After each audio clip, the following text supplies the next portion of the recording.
Okay, welcome, folks.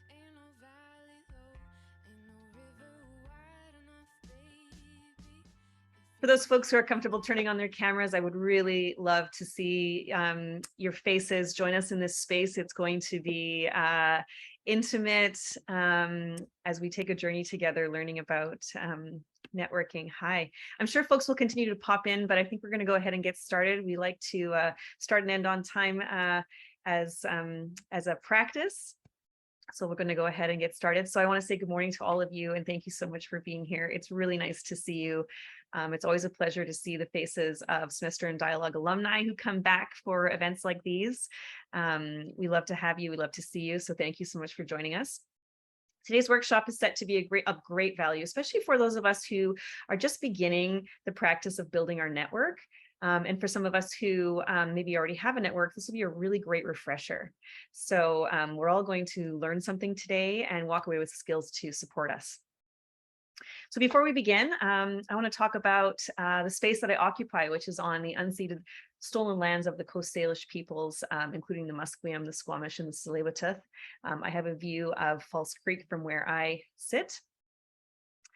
And I want to share a little story with you, which is it's powwow season. And I know this because I've been doing the work to decolonize my social media. So what that looks like is, following lots of Indigenous, Black, other people of color, queer people, you get it. You sort of just trying to make sure that the accounts that I follow are accounts of folks who maybe don't look like me or who have a different experience of life than me so that I can learn and participate and grow with them. So this morning, as I was scrolling, I noticed lots of folks were posting about powwows and performances and Indigenous Fashion Week and all sorts of cool stuff, or fashion shows, not Fashion Week, fashion shows. And my first thought was, wow, that looks so cool, or that looks really fun. And I wish I knew. I wish I knew because I would have gone. I wish I went to that. I would have really enjoyed going to that. Has that ever happened to you? You sort of see something online and you're really excited about it. You missed it, though. You kind of missed it. So this thought, that moment of FOMO, it really struck me. It struck me because it highlighted something for me, which is a problem in my allyship practice, which is that it's my job to seek out experiences and events that I want to participate in. But it's also important for me to understand that some experiences and some events are not for me. So my sense of entitlement really showed up in that moment. And it's a really strong feature in white supremacy. And so I just wanted to share with you that that's something I'm really sitting with. I'm sitting with what that was like for me and noticing that I did that I went through that moment of just feeling really entitled and that I should have been somewhere cool just because I'm me. So I want to invite you to take time to notice your thought processes as you work on your own decolonization. Just remember that we're always unlearning and learning, and it's in our thoughts that we want to get to that level and always stay there, stay with what we're thinking, because that really informs sometimes how we act, the words we use, and how we show up. Anyway, thank you all for being here. I want to take this moment to turn the floor over to Shauna, who's going to share with us all of her networking ideas. Yeah, thanks so much, Shauna. Thank you, Alice. Thank you for that story, and thanks for sharing that. It is nice to see some friends, I can't really call you old students because some of you I just saw like a week ago. So I just want to say thank you for being here. And the first poll's gone up, and we just wanted to know who was in the room. And I'm a student. We have alumni of Semester in Dialogue, some staff, faculty, and people are taking a break from work for whatever reason. So that's great. We're going to put one more poll up, and this is really for my benefit so that I'm tailoring the next few minutes to what you want to learn. So what do you want to learn about networking? And so you want to network for what reason? So I'm really interested in knowing why you come to a workshop like this, and really want to encourage folks, if you feel comfortable taking your cameras, being on with us, this is very much part of what networking is. So I want to create that. If you feel comfortable, to please join us. I'd love to see you. And we're going to be doing a lot of work together today. Okay, so just making sure that people have a chance to fill in that poll. I'll just give it another second or so. Let me know when that one's ready to go.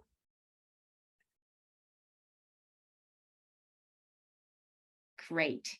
So get a new job, create a bigger social community, just because I love that. Really intrigued to know what the other is. Feel comfortable if you do to just put something in the chat.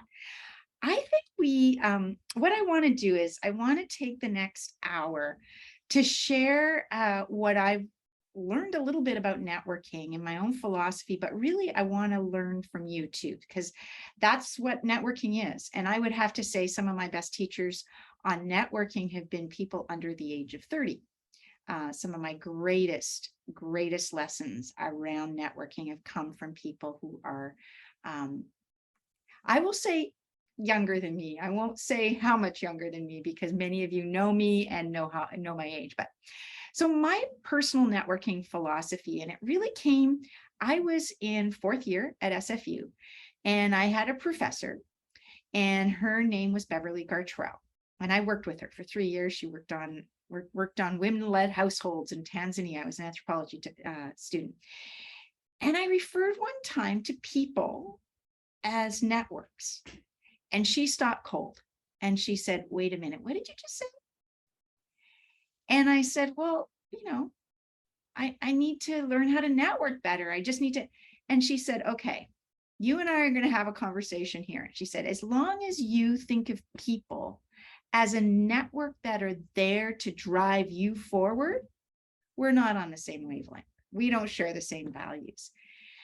And it was the first time I had ever heard that, because I had been conditioned to believe you network to get a job, you network. This term to network was this very mainstream term that was something that I was supposed to know how to do and do to get a job and to get in a career. And she kind of stopped me in my tracks, and I went, wow. And that was followed up by my sister saying to me, because at this stage I may spend 4 months at any place at any time. And I was living in different countries and different cities. And my sister said, you can treat me like a network, but don't expect me to always be here for you if you don't know how to show up for others. And I couldn't believe, I was 3rd or 4th year university, and it was the biggest lesson I had ever learned in my life about how I was being in the world, who I was and how I was being. So the whole idea, I started to really try and learn about networks and learn about networking and really what it was. And for me, and so here's my philosophy, is it's entirely relationship focused. It's based on this notion for me that we're better together, that we are stronger, more resilient, and capable if we can create relationships of reciprocity. So everything about networks are about authenticity, about caring deeply about the people I'm in relationship with, and trying to create bonds that are mutually reinforcing and supportive. Now, there's 2 places I would say I've learned a lot about networking. One is I led an initiative here. It's why I came to SFU. I was a student at SFU, but then I came back to the Center for Dialogue 15 years ago. And I came here to start an initiative called Canada's World. And this was an initiative that looked at who are we in the world based on who we are now as a country, not who we were 50 years ago. What's the story we're telling ourselves about ourselves in the world? And it was a group of, all of the staff were under the age of 28. And I had come out of the nonprofit sector. I'd been a founder of organizations. I'd worked in nonprofits. I'd been an executive director since I was 28 years old. So, but I had been conditioned in a really different way. I was conditioned to believe like you develop knowledge products and that was part of your branding and identity. And then you got those out into the world. And this group of young people said to me, knowledge is not power. Sharing knowledge is power. And I mean, I'm not joking. They had to kind of go like this over the head to me for me to really understand that every day I had to show up in a different way and not look at how do I hoard power? How do I hoard knowledge? How do I make myself look bigger? But how do I give it away? How do I give it away for free? That was a really important point. And it's really antithetical to the way I was, honestly, how I was raised as an organization. And so that was the beginning. And that was really the beginning for me at the Center for Dialogue. And being here and being part of this incredibly different way of thinking. Wow, sharing knowledge is power. The other thing I learned is that we all have power. That was another new thing. I mean, again, I was conditioned in foreign policy world where, I'll be really honest with you, I had to learn to talk like somebody in Ottawa who was white and 55 years old and male if I was ever going to get invited around a table. That's how I felt. I don't think it was altogether true, but that's how I felt. Somewhere around the age of 28, I realized that I could disrupt rooms by speaking from my own power. And that was as a young person, that I had a perspective they didn't have, they didn't understand, they couldn't understand. And that's the second part that I want to say around networks, is that every one of us come from a place of power, whether we feel it or not. And that power might be positional. It might be that you lead a youth organization or a student movement, or you've been a real activist. It could be reverent power. It's the kind of thing that comes because you can mobilize people around values. It could be spiritual power. You could be somebody that has spiritual connections, but all of us have power in our own way. And so then that makes this whole relationship building through networks a very different exercise than a hierarchical, how do you walk into the room and get the notice of somebody with power? Very different philosophy. So that's my starting point. So I wanted to begin by putting you in pairs to start a process of kind of building the building blocks of this group to become a network. We're going to just learn by doing. And so I want, in the first few minutes, we're not going to do the round of introductions. We're going to get a chance to talk to each other a lot in this session, but I want to start with pairs and ask you to do one thing in 5 minutes. Well, it's two things in 5 minutes. I want you to talk to the person you're in a room with, and I want you to find out what skills or interests they have and what needs they have. Then, when you know that, go to the Jamboard that our wonderful technical host, Jocelyn Wong, is going to post to the chat. Go to that Jamboard and put up the name of the person and put on one page the needs. And then if you go to page 2, the offerings. Okay, so I just want to, before we do that, I want to see if does anybody have any questions of clarification. Do you understand what I'm asking you to do? Yeah, thumbs up. Yes, thanks. Thanks, Ruben.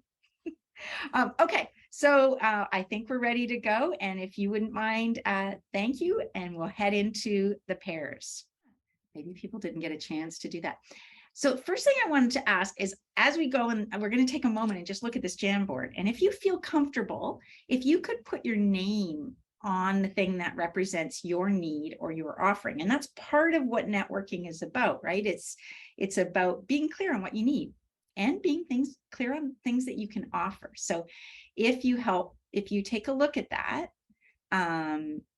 and if it's okay with Alice and Jocelyn, I interviewed them and put their needs and offerings there. And already I could see this, wow, there's so much I could do here to support them in what they're looking for. And so this is fun. This is great. So just take a moment and feel free to add. And this is a live board, so feel comfortable putting up what you feel. So we've got Ruben and Melvin and Alice and Grace, and take a look at the things that people are looking for. And the reason I asked you to put your name, because here's a chance. If you think you've got something that you can do to support somebody, you can direct message them through here. So immediately you can come out of this session today getting some additional support for what you're looking for. So so let's just take a look at some of the things that people are saying. Some people around getting out of your comfort zone, pushing confidence, maintaining connections. You're great at collaboration, but really want to bring people together, that whole convening side, I think. Kaylee, I think that's you. Connections in Vancouver Law Sphere. That's great. I've got some there. Relationship building and help navigating, maintaining relationships and networks. That's fantastic. Thanks, Grace. I'm not sure who's looking for sustainable agriculture and lots of problems, lots of solutions. I know that Alice and I have lots of ideas around sustainable agriculture and connections, and I know Kaylee has them and many others. Need working with community I receive support from and can into turn support back. These are beautiful. Hey, Olympia, what we need in work setting. That's fantastic. Thank you, Sydney, too. Okay, I want you to just take a look at that and then also look at the second page on the offerings. So diplomacy, guitar. Who's got the guitar diplomacy stuff? I love that. Who put your name on that one if you've got it. That's so fantastic. So Ruben's got the music, writing instruments. There you go. We've got lots of some musicians here. Noni, thank you. Project execution, logistics. This is, Noni, I think, is the queen of logistics. I've never met anyone quite capable. Believe me, that's an offering you want to learn about. Jocelyn, skills, writing skills. That is not something that people come by easily, and especially from your own voice. Nonprofit skills. Alice, the whole work that you do, that superpower of being with people in person. Alice, I'm sure you all picked this up because you've known her. Alice is superb at relationship building and creating spaces. Melvin, virtual engagement process, online tools, advising. Now, some of you I know well enough that I could just say ditto and then so much more. So there is so many skills in this group. So that's the first part of this exercise. The fact that we each have things that we have to offer. And how many of us actually sit down and ever do this with our friends or family, right? We kind of trip across it. So my hope, this is one of my hopes for you out of this session, is you are more intentional about doing this. Now, step 2 in this process, we're going to put you in groups of 4 this time. And this time I'm going to ask you to actually go a little step further and map your relationships and map perhaps your capacities and your needs. But I want to see the overlap in those relationships and interests. And I'll give you an example of what I mean. Can we put up, Jocelyn, we're just going to take a look at a Jamboard I created. This was from Friday night. Last Friday night, I was at the pub in Point Roberts, which is where I live part of the time. And I was hanging out with 4 of my friends. I have changed their names to protect the innocents. Now, because I didn't get permission from them to do this, but this actually happened. We were sitting down and talking, and some of these folks didn't know each other. So there was some introductions going on, and these are the ways people introduce themselves. So the yellow parts are how they introduce themselves. So you have Joan, the marine biologist, has this incredible organic orchard that's one of the heritage orchards in Point Roberts. Has so many trees she doesn't know what to do with. She also has big grass that she can't cut by herself. She has a dog that needs to be walked. Melanie is just this crafter who is just unreal. She brought us actually tarts to Canada Day, and she loves cooking, and she has a blind dog. She has 2 blind deaf dogs, and wants to get out. She loves to sew and craft, and she's new to the point and really wants to make more interactions. Bill has been around for a while. He's part of the Historical Center, knows everybody, knows how to connect to everybody. His brother and his sister-in-law are kind of pillars in the community, that work at the library. You know, they have a dog, they have a farm, they have a tractor. He's a retired psychologist. He's part of the, dippers that go swimming, and he's a walker. And then Aaron, who loves boats, who would spend all their time working on boats if they could. And also is really interested in projects, really actually very good with his hands, does incredible work. Also works in IT and really needs better internet service, so needs to know who the people are in Point Roberts to get him that. So what I did is I just crafted. This took me about 10 minutes to do. And the pink boxes that you see there are actual ideas that came up of things that these folks are going to do together. We're having a book club. got our first book that we're going to do, an Ian McEwan book. There's a dog walking group that came out of this group, and there's the beginning of the Point Robertson Makerspace. All of this came out of Friday night. So this isn't a very, so this is just an example. So this is what I'd like you to do in this next exercise, is look at the 4 of you in a group and just try and track some of it. Some of it you'll start making connections to, and you make those connections by using that. Maybe Jocelyn, you can show how to make an arrow. You probably all know this. It's the top one, and you can actually draw lines. Yeah, you just use that, and then the eraser if you didn't like what you did. So that's all it is. And so I'm giving you a little bit more time to do this, and then we're going to come back and we're going to get in the heart of networking. Does that work for everybody? Any questions? No? Great. Jocelyn, if you could put us into groups, that would be wonderful. I'm looking at this. This is fantastic. Take yourselves off mute. Let's open it up for a bit of a free for all. How was that experience? It's fun. It's good. Yeah? Yeah. Got some hookups. You got some hookups? Ruben, did you get a sewing machine? Because I've got an extra one. Oh, sweet. I mean, I also need sewing lessons. So if you have one, then I'll take that. And then I am going to give you my father-in-law created, he's this sort of Renaissance man. His wife's sewing machine broke down. So he went back in history and bought samples of every single sewing machine so he could teach himself how to repair sewing machines from the beginning, and then he would sell them. And wow. I walked into his gallery and there was my mother's sewing machine, and I went, I learned how to sew in that. And he goes, when I left, he gave it to me. But my husband sews a lot, so he has his own, and we're getting another one next week that does, sailing stuff. So you're gonna get a sewing machine, Ruben. There you go. Well, look at these pants. They need it right now, actually. So I'll get it. Now you just need lessons. You need lessons. Does Repair Matters still exist? Can somebody tell me if one of the things that was created by Shay O'Neill, one of our former staff, was something called Repair Matters, which was trying to get everybody to fix their own stuff. And she created a nonprofit, and Katie Wong, who also worked with the center, also did it. Does anybody know if that exists still? Repair Matters? I thought that it did. I could be totally incorrect, but I thought that it did. And I think they have a bunch of resources online. And I was also going to name with that another great resource is the Vancouver Tool Library. If you're ever, needing a sewing machine or another tool, but you don't have a networking event like this to match you up with one, they're a great resource for those smaller tools that you might need. This is great. Okay. So this is the beginning. So this is what I wanted to teach you about networking. It is quite easy to start to think in terms of how to build those bonds, and to do it far more intentionally than you most of the time you would do it. Now, we're not going to get a chance to finish all of those, and somebody suggested you go out for drinks so that you could actually meeting in person and going out for drinks and figuring out how to fill that in is a really great idea.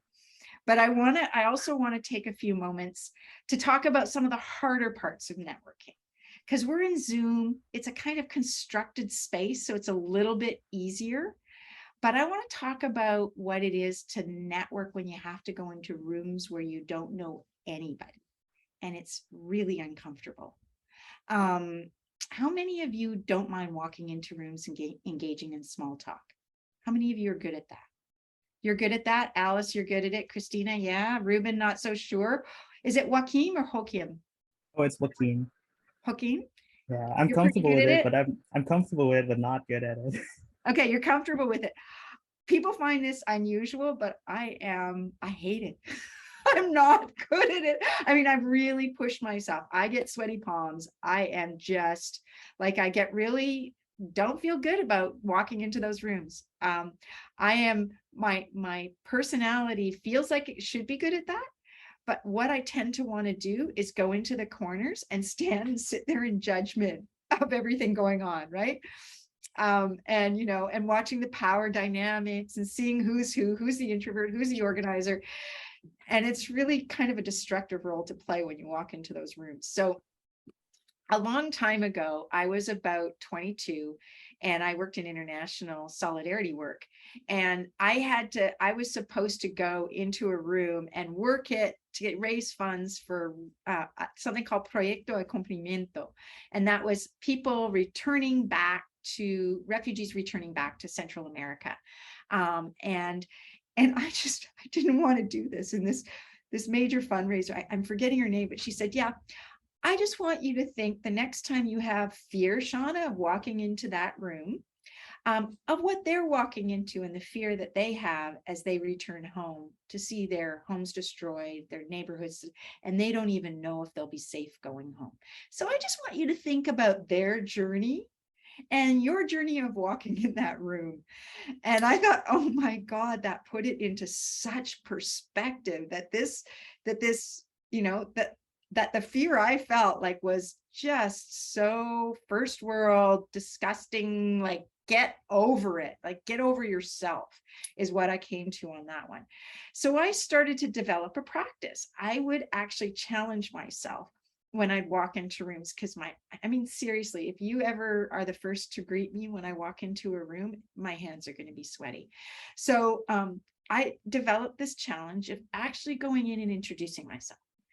And now at my age, I really introduce myself to everybody by name. I don't ever expect anybody to remember my name. And especially because I had a mother with Alzheimer's and I have a whole community of older folks, I do not expect anybody to remember my name.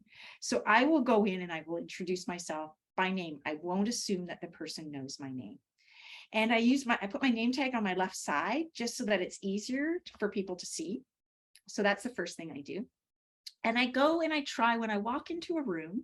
How many of you have practices of when you walk in the room that you've actually got to some skills and things of how to do this? Just put up your hand if you actually have practices. No? Okay, so I'll just keep going. You got a little bit, Melvin. I'm going to come to you in a sec, Melvin, ask you what you do. So I go in and I introduce myself. I look for people I know often because that's safe, right? You just go and you say hi to the folks to check in, but I don't stay in those spaces, especially if I have to be in that room to work, right?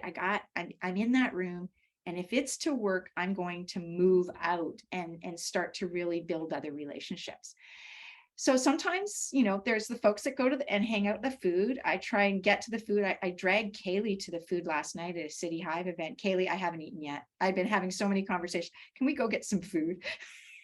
And then I dragged her to meet people.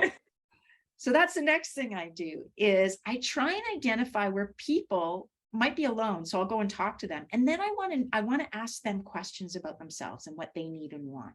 And then if I have the ability to do it, I want to bridge and network them to other people. So I was doing that to you, Kaylee, probably more than you even wanted me to last night. I thought, oh, okay, Kaylee's looking maybe potentially for, okay, I'm going to the here, and here. I'm going to introduce here, and here. And that becomes a role I play often is help bridge. And I always look for the people that feel the least comfortable and check in, and they may not want to talk, and that's okay. But I want to give them the opportunity to have an exchange in that situation. And if I can support them in getting another exchange, I'm going to do that. So that's the role I play in those kinds of situations. When I have to go into work, and some people get offended by this, but if I have to go into work and I know that there's 4 or 5 people I must meet because it's my job to meet them, and they're engrossed in conversations, how do you go and talk to those people? Like, how do you interrupt? And this is an exercise, the last semester in dialogue I just taught, I made a few people who came and saw me learn how to do this. So one of the things I do is I look to hear, are they really substantively in a conversation? I'm not going to interrupt them. I'm going to give them that space, but I will stand close, because if there comes an opportunity for me to interrupt, here's how I'll do it. Hi, Ruben. My name's Shauna. I'm from the Center for Dialogue. I wanted to seek your advice on a project that we're working on, but I'm not going to spend too much time interrupting. I know you're in the middle of something. I will come back and try and connect in with you if there's a chance to do that. And then I'm going to exit. And the reason I do that is because I'm acknowledging this person, see me, I need to connect with you, and this is why. And then I'm telling them I'm going to come back. Now that may or may not work in the night. It may not happen, but it gives me the opportunity later to say, I'm sorry we didn't get a chance to connect later. Here is the advice I'm looking for. So that is how I do that. Now, the other thing is I don't dominate their time. One of the things is you'll start to realize you'll as you build out your network, and especially if you're somebody that knows a lot of people and has a lot of connections, people want to dominate your time. They want what you like. They think there's some people, only some people who get really ingratiating. I don't know how to explain it. You'll know it when you come up against it. I ran for mayor in Vancouver, and there was a few occasions when I could tell the person had no real interest in me and knowing me or my campaign. They were just going to hang on for what they could get out of that interaction. You feel it immediately. I often need to go and have a shower afterwards. But you feel it. You know it. You know when it's not an authentic. So check in with yourself and say, authentically, why do I need to meet that person? Do I need to meet that person? Or is it because I want to be close to power? If it's somebody, it's because I want to tell a story. Really be clear on your reasons to want to meet them. If you're doing it in the case of you really want to know, you want to work for this organization. So let's use an example. You want to work for the Centre for Dialogue. Now, I'm no longer the director of the Centre for Dialogue, but say this was a year ago, and you knew you wanted to work at the Centre for Dialogue. Who wants to try introducing themselves to me at a meeting? Okay, somebody have the courage, say you want to work at the Centre, just try. Let me hear how you're going to do it. I'm in a conversation, I'm stopped, there's a lull in the conversation. Who's going to try? Somebody that knows me is probably easier to demonstrate that. So now I'm looking at a few of you on the screen. Sure, I could give it a Okay, go whirl. Ruben. Ruben was just the Sylvester in dialogue. Okay, so Alice, we've just finished this conversation. I've been having a conversation with Alice, blah, blah, blah. Okay, we're breathing. Hey, Shauna. I know we haven't met before, but I just wanted to introduce myself and reach out. I don't want to dominate your time. I just was hoping to talk about your connection with the center and my interest in it. But I'll always come back to you later in the evening. No, I want to know what your name is. Ruben. Ruben. So how did you hear about the center? Through a friend at school. They have only great things to say, and I looked up the website, and it sounds like a wonderful place to work and be a part of. So you think you might want to work at the center? I would love to. Okay, well, that is good to know. Ruben, can I get your email address? Oh, for sure.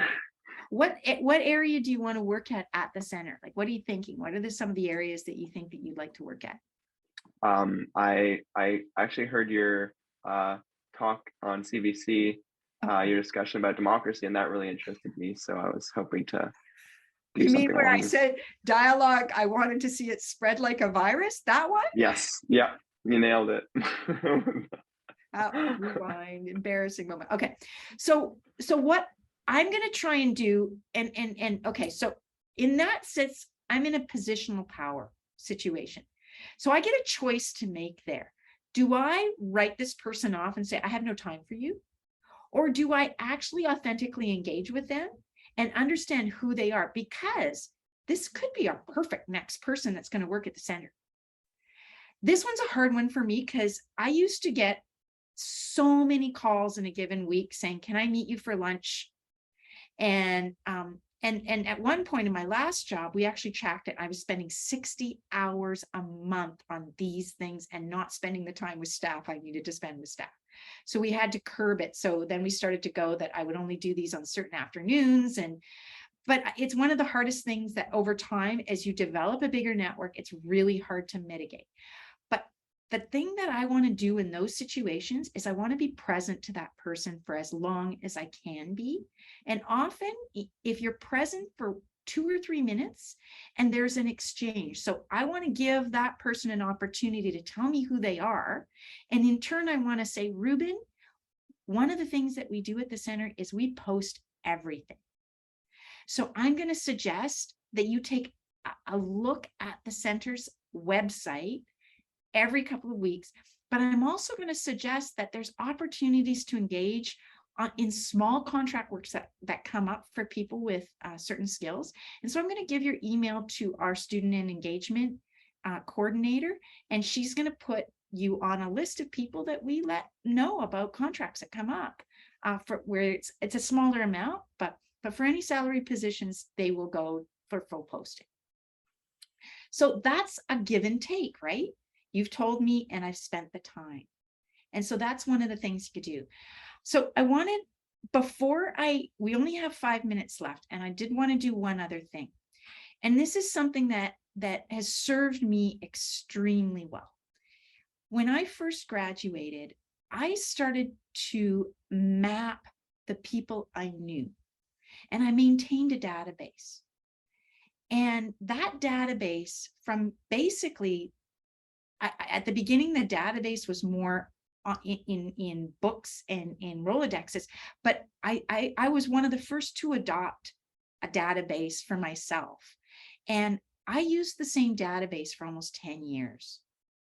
And I would track all of my conversations. I would wake up in the morning, I would come into work, and when you're a social entrepreneur, things don't happen unless you make them happen. And I was starting organizations. So I would get in, I would go immediately in. I would always have this philosophy of 3 contacts a day. That's the minimum. 3 contacts a day, not the maximum. If you're a kid and you grew up singing 3 hugs a day, no? Okay. Aging myself again, I'm sorry. So anyway, I would do these three contacts a day, and I would go to help build the organization I was creating. So, but I would put all of that information, I would take notes, it would go into my database. I would know when people's birthdays were, I would have their emails, I would have their addresses, I would have their executive assistants, everything I needed. And I would go in every morning and I would look at that database, and I could pull out a list like that. My first 10 years, that's how I worked. I came to SFU. We don't use databases. It's been one of the hardest things being the executive director at the center is we don't use them. It's not in our culture. And it's really hard to get people to use them if they didn't grow up with them or they didn't use them to begin with. So we do have one, but it's not functional. It's not functional unless you use it each day. So here's my best advice for you. Figure out what works for you, but start your own database, however that exists, and start and build it up. Because over the years, you're going to see, like, I just got a new job. I got 200 notes from people I'd forgotten that I knew. Now, had I just had that, I could have sent them a note of just saying, you know, we work together, really thrilled to be working in this space again, really looking forward to connecting with you. And that would make my work, that's one email. That would make my work so much easier. So when you run for office, you got to have it. If you're doing movement building, advocacy, any of that work, especially in social change, you need to have it. And you now have a group of people you've just met. You've started the beginnings of networking, and that's basically my 101. Over to you, Alice. Wow. Incredible. What a great session we had. I hope folks feel like you had made a couple of connections here. I want to invite you to reach out to folks however you can in this space. And if you like, you can always email myself or Jocelyn. If you do want to reach out with someone here and you didn't have a chance to connect with them, we can maybe do some of that work for you in the background to make sure you get to connect with the people that you want to stay in contact with.